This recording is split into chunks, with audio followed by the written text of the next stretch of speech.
This movie has a special focus in the PROSAM project, which is based on the idea that academic collaboration gives advantages. It is a project funded by West Gotland region, and it has a focus on strategic collaboration of research efforts within production technology between University West and Chalmers. By coordinating R&D resources, the project will lead to coordinated, appropriate, business-orientated research and common strong international scientific competitiveness. Main activities in the project are joint research plans in selected areas, execution of joint research, common applications within national research programs, as well as within the EU research funding programs. The long-term aim is a coordinated research through a close collaboration between University West and Chalmers at world-class level, which will lead to increased opportunities for international cooperation. The selected research areas are automation, machining, thermal spray, and quality-assured welded structures and additive manufacturing. The three first areas have been conducted through twin PhD students, where the three students at University West have worked in pairs on related research questions with three students at Chalmers. Production engineering has been highlighted and prioritised as profiled research area in University West. The research activities in production engineering in University West is organised under the Department of Engineering Science and develops research to assert a strong global understanding manufacturing industry in Sweden.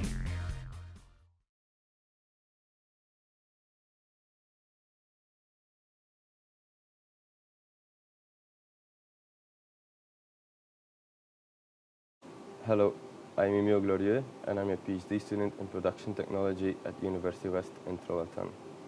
My research topic is pressline optimization. First, I would like to thank Västra Götalandsregionen for their financial support of this project.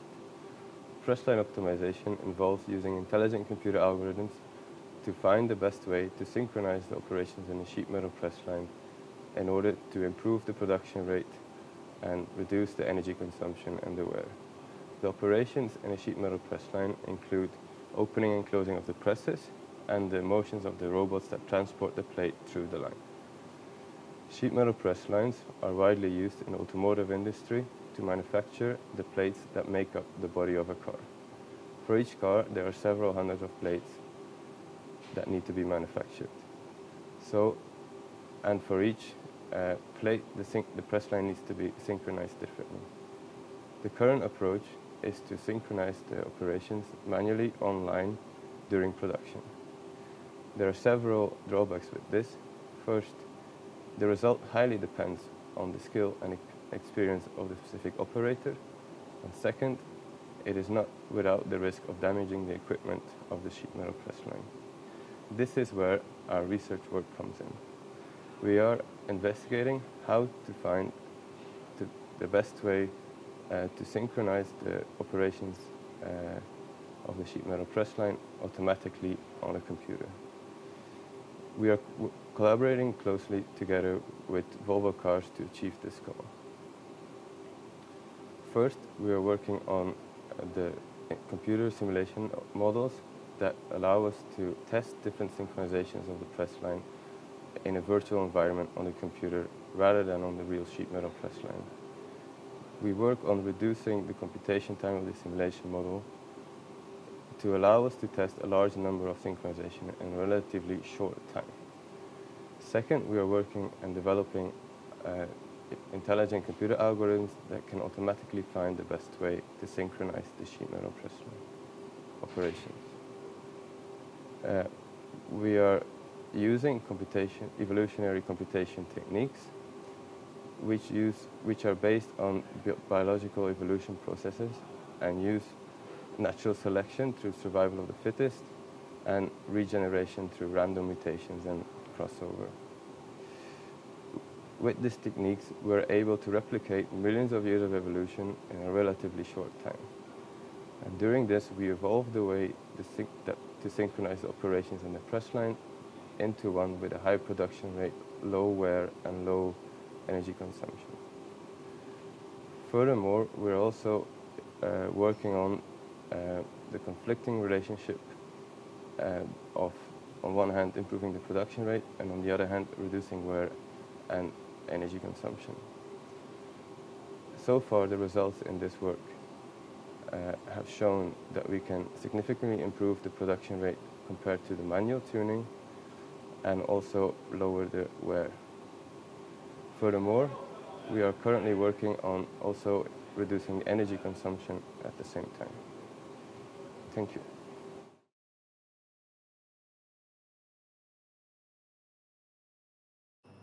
Hi, I am Ashish Ganvir. I'm a PhD student in production technology at University West, and I'm working on suspension plasma sprayed thermal barrier coatings.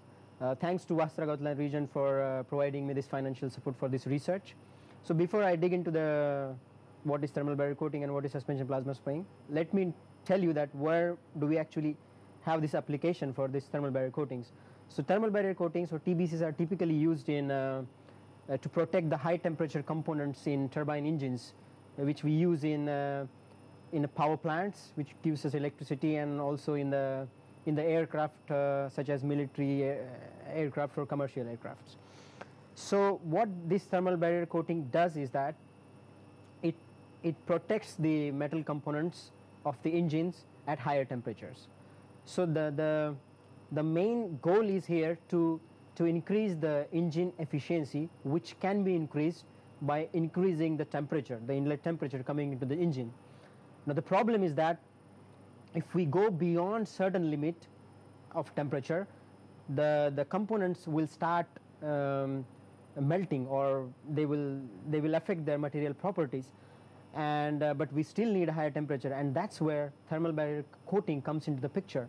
So if we can put this ceramic coating on the top of the component of these engines, we can still go beyond a certain limit of their melting temperature or softening temperature, and we can have a higher temperature, so we can have a higher efficiency. So what this thermal barrier coating does actually is that when you spray this coating using a conventional technique called atmospheric plasma spraying, where you have ceramic powder particles of few tenths of micrometer to few hundreds of micrometer, you fed those powder particles into the plasma, and the powder particles in the plasma, which has an extremely high temperature, melts the ceramic particles. It comes with a speed of around 200 to 300 meters per second and splashes the component, and then you have a shape like a pancake, and then this subsequent deposition of these pancakes like shapes will give you a coating. And this coating is not like a completely only ceramic, it has a lot of porosity, and that's what we are actually aiming for, because having a porosity means having air there, which has a lower thermal conductivity, which gives you a higher thermal efficiency.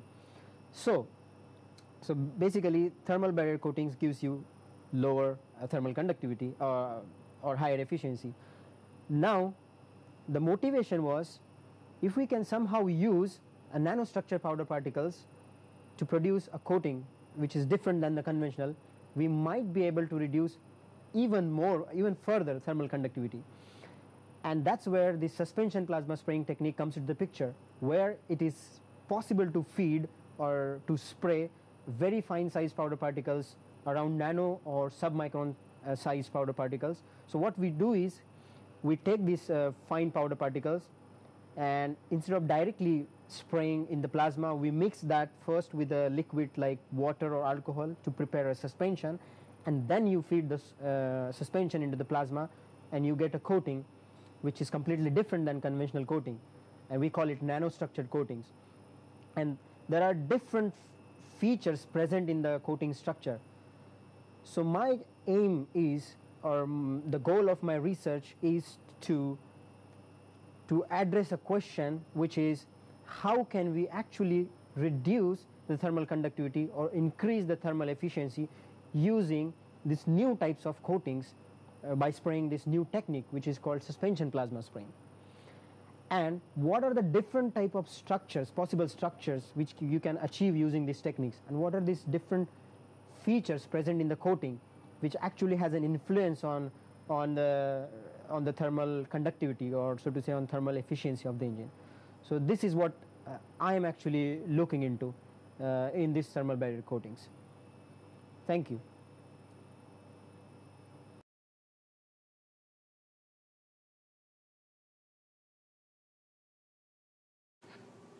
I'm Nageshwaran Tamlalagan.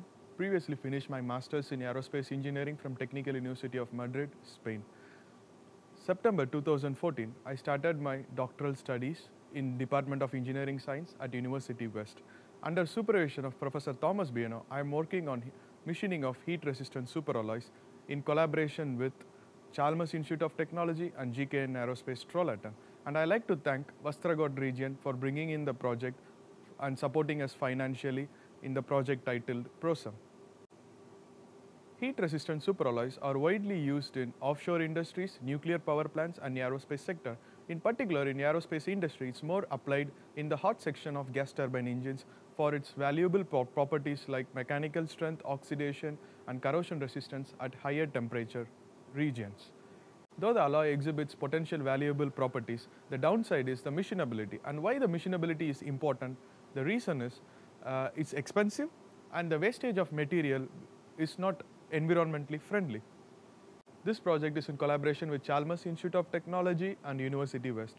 At University West, I'm more focused on thermodynamical approach of the machining process of alloy 718 with force coolant application, also known as high pressure coolant.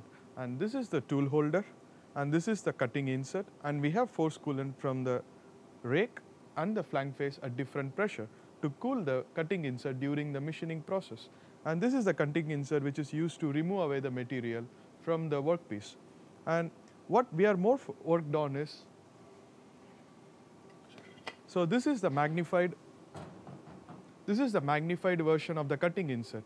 And as you can see, there are certain patterns produced to increase the surface area of the cutting insert. And we have increased it by 12%, and which has improved the tool life 3 times compared to the same regular insert.